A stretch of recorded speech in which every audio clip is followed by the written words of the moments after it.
A Touch from the Creator by Kateb Nuri Alem Shona.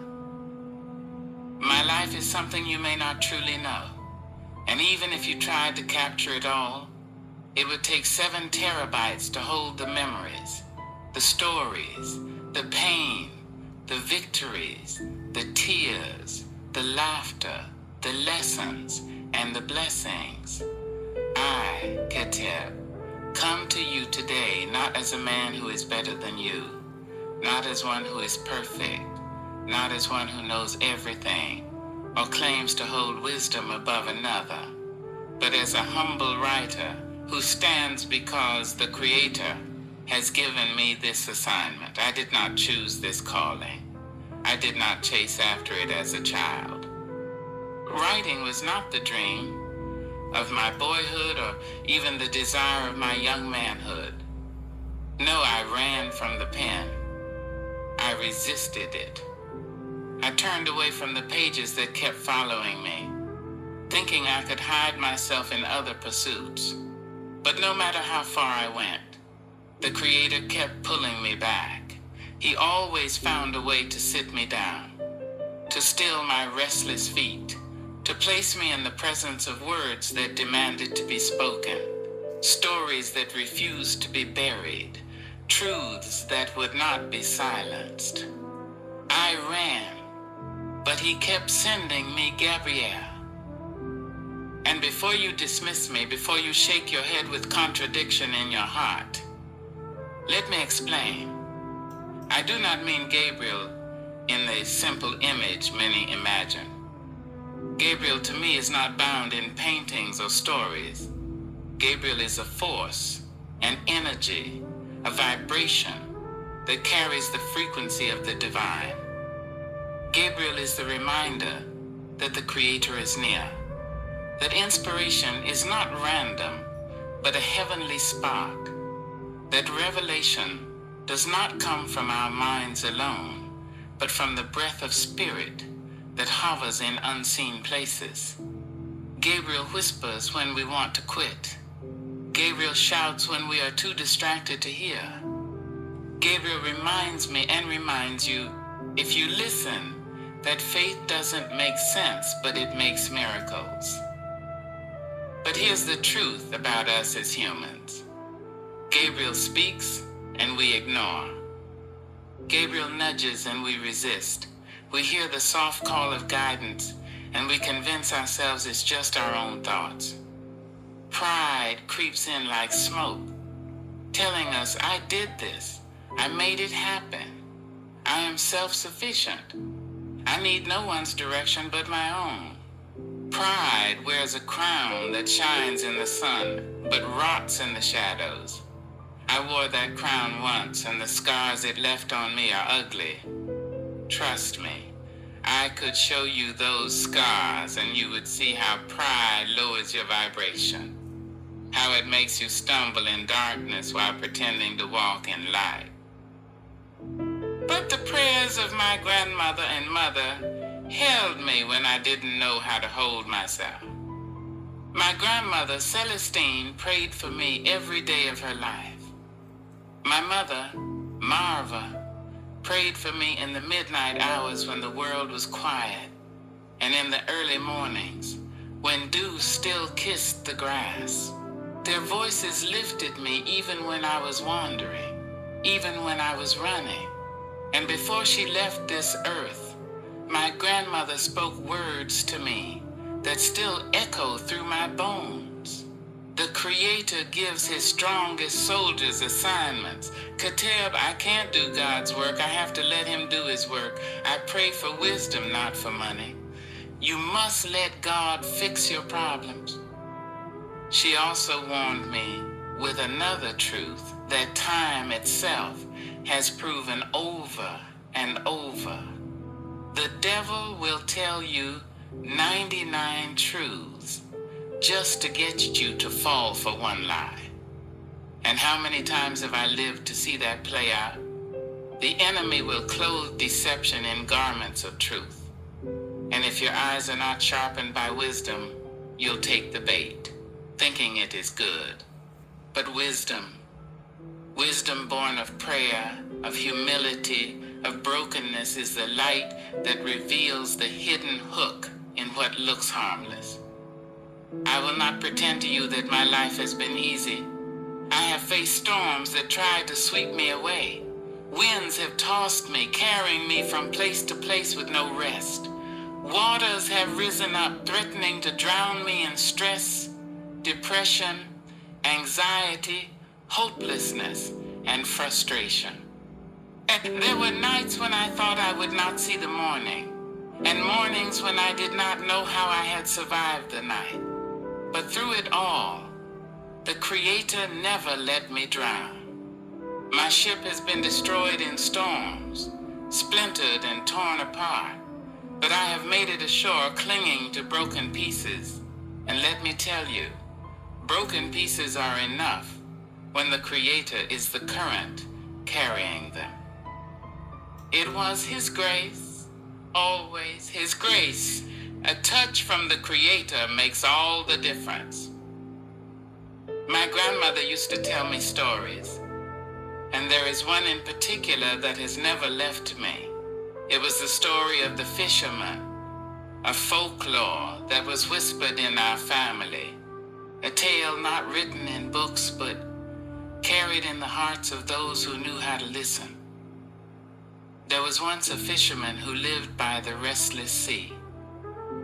His boat was old, patched with wood and rope, worn by storms but still floating. Every morning he pushed it into the waves, praying for a catch to feed his family. One day the sky darkened without warning. Winds roared and waves rose like mountains. His boat was tossed until the planks split apart. He clung to one broken board, drifting as the storm swallowed everything he had built. Days passed. The sun burned him. The nights froze him. Hunger gnawed his belly. Thirst cracked his lips. The waves mocked him, rising and falling as if they wanted him to despair. At last, when his strength was gone and his fingers were loosening their grip, a small bird landed on his plank. It sang a song so soft he thought he was dreaming. But when he listened, he realized it was no ordinary melody. The bird sang, "The sea can swallow your boat, but it cannot swallow your breath. Hold on, for what is broken can still carry you to shore." The fisherman wept and found the strength to cling just a little longer. And in time, the currents carried him to land. Weak but alive, he crawled onto the sand and kissed the earth. He realized that the Creator had not abandoned him.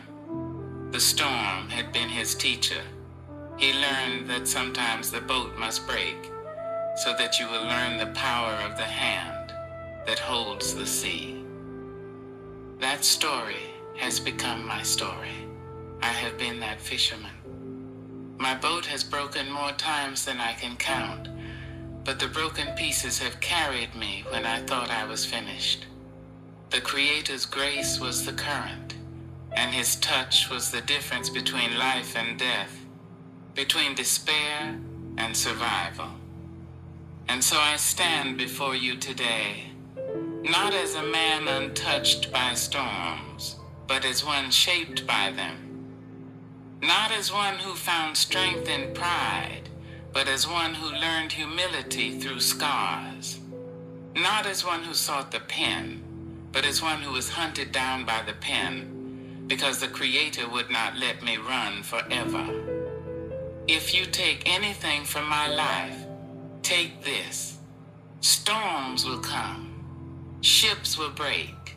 Pride will scar you. And the devil will whisper 99 truths to trap you with one lie. But if you humble yourself, if you listen for Gabriel's vibration, if you hold on to broken pieces with faith that doesn't make sense, then you will see that miracles are not myths. They are the quiet mercies that keep you afloat when you should have sunk.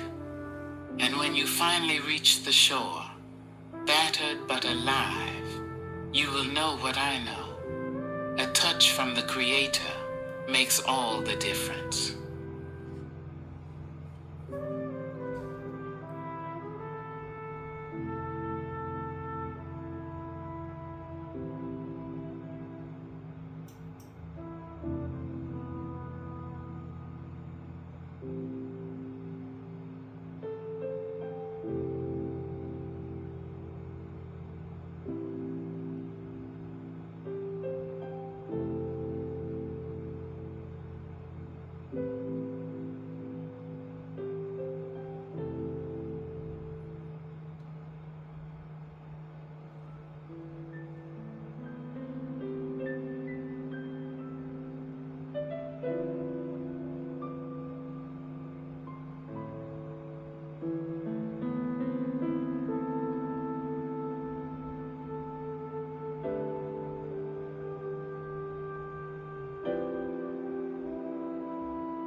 Author's Note, A Touch from the Creator by Kateb. My story is not an easy one to capture. If every memory, every triumph, every wound, every tear, and every blessing could be stored, it would take terabytes of space to hold it all. Yet here I stand before you, not as someone greater, not as someone perfect, not even as someone who has all the answers, but as a man who has been given an assignment by the Creator. Writing was never my chosen dream. In truth, I ran from it. I resisted the pen, ignored the pages, and tried to bury the words that followed me. But no matter how far I strayed, the Creator found a way to pull me back. I know now that inspiration is not random. It is divine. Gabriel, the messenger, the vibration, the frequency of heaven itself, was always near, reminding me that what seems impossible is where miracles are born. And though pride once deceived me into believing I needed no guidance, the prayers of my grandmother Celestine and my mother Marva held me in the darkest nights. Their faith was a shield, their voices a lifeline, and their wisdom still echoes through my soul. Life has broken me more times than I can count. Storms have torn my ship apart, but I learned that broken pieces can still carry you when the Creator is the current. I've held on when it didn't make sense, and in those moments I discovered the power of grace. The kind that whispers when you are ready to quit. The kind that steadies your hands when everything else is falling apart. I share these words because I believe someone reading this is also clinging to broken pieces, wondering if they will ever reach the shore. If that is you, Hear me. You are not abandoned. Miracles are real. Grace is real. And even in the middle of storms, a touch from the Creator makes all the difference. Kateb Nuri Alim Shuna.